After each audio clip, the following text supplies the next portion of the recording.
Hey guys, welcome to Red's Projects. Today I've got something different for you.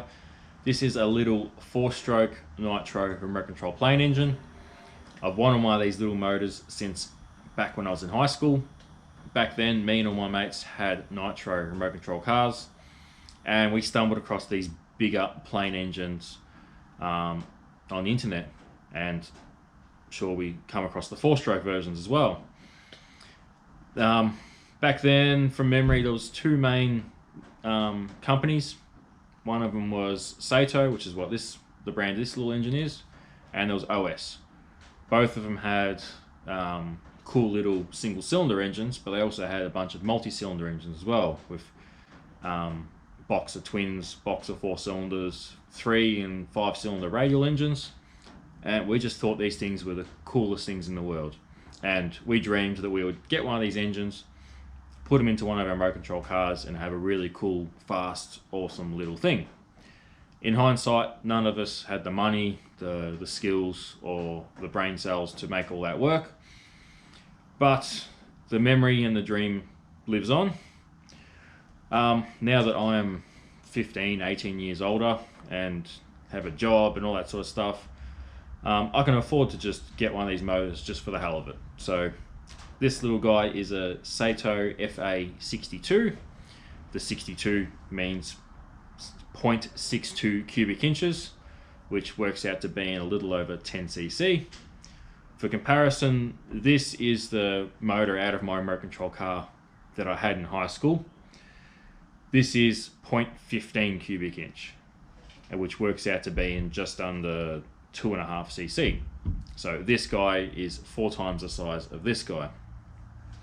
And again, in hindsight, this thing makes about the same power as this, being 2-stroke, and this thing revs to like 30,000 RPM or something, whereas this revs to 10. Putting this in place of this probably wouldn't make much of a faster remote control car. It'd probably do better burnouts. That's about it. But the reason I have this engine, I do not plan on getting a plane and putting this in. I've got enough hobbies as it is, and building, flying, and crashing remote control planes is not one of them at this point in my life. But I find the engines that interesting and that cool that I just wanted to get my hands on one and do what I've done here. Set it up on a little stand so I can tinker with it, run it, and just enjoy it, I guess. So that's what I've got here. What I'm going to do is get you some close-up shots of this little engine because it's so cool. I'm going to pull the little rock covers off and show you the rockers and check the valve clearance while I'm there. And then we're going to go outside, put some fuel in it, and fire it up, let it run. Alright, here's a closer look at this little motor. You can see we got a little updraft carby there that I've hooked up to a lever. It's nice and firm, so I can set the throttle and be able to leave it and walk away type thing. Got an awesome little cylinder head there. I've taken the rock covers off so you can see the rockers and push rods and stuff, so you just turn it over a couple times. You can see the rockers doing their thing.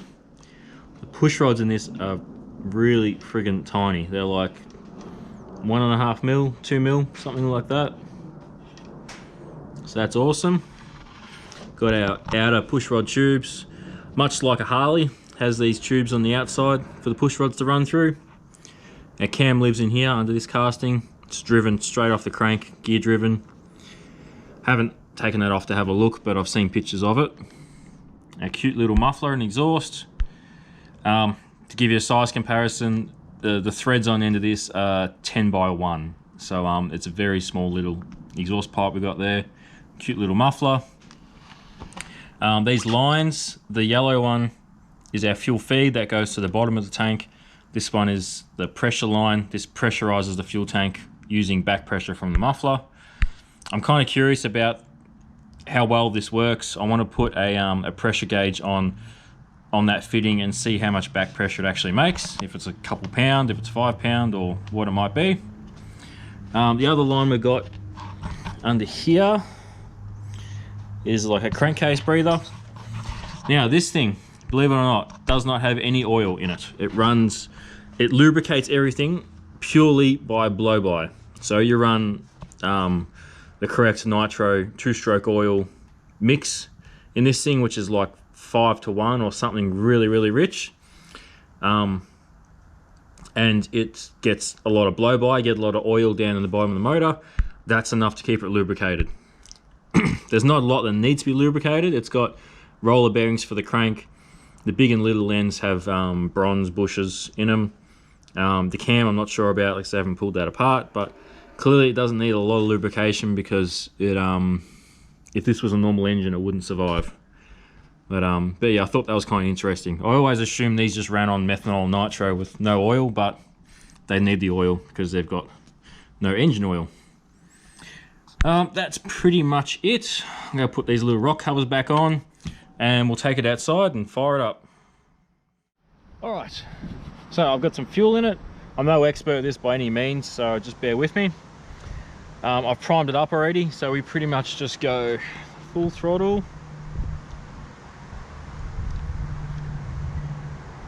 Turn it over a couple times so it sucks some fuel through. So there's plenty of fuel in there now. Interestingly with this thing, you don't try and start it forwards. You turn it backwards so that it kicks back and then runs forwards. So if anyone's tried to start a big single cylinder like motorbike, a kickstart, you know what kickback is. But yeah, you actually have to spin it backwards. It fires and then runs the correct way. So I thought it was really interesting. So just turn it over a couple times, make sure it's not hydraulically locked.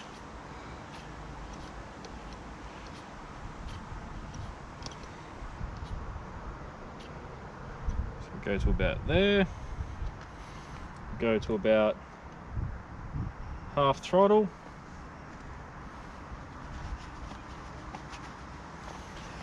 Put our igniter on.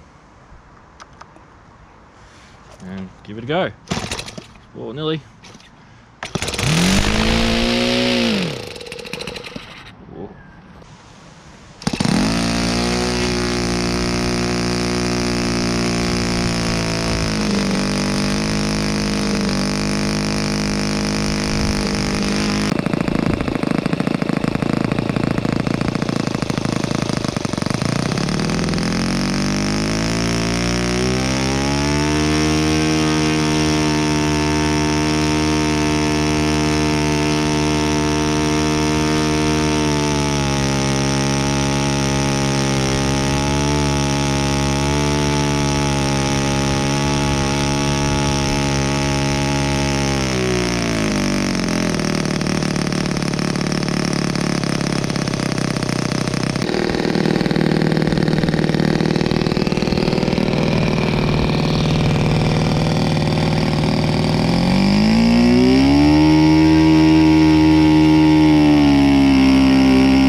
that's about it for this little motor for today.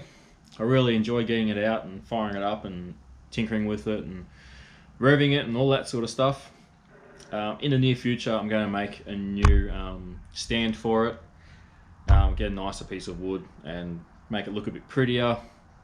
Ditch this big ugly fuel tank for maybe a nice little stainless one or something, and ditch this as well. I don't really have to pressurize the fuel tank on this. I've run it plenty of times with it off, and you just have to richen the mixture up a little bit, and it doesn't seem to care. So I'll get rid of that. I might do something funky with the exhaust. Maybe I'll ditch the muffler and run a pipe all the way from here down to the board, all the way down to the end, so the smoke and the fumes and everything come out the back, away from everything.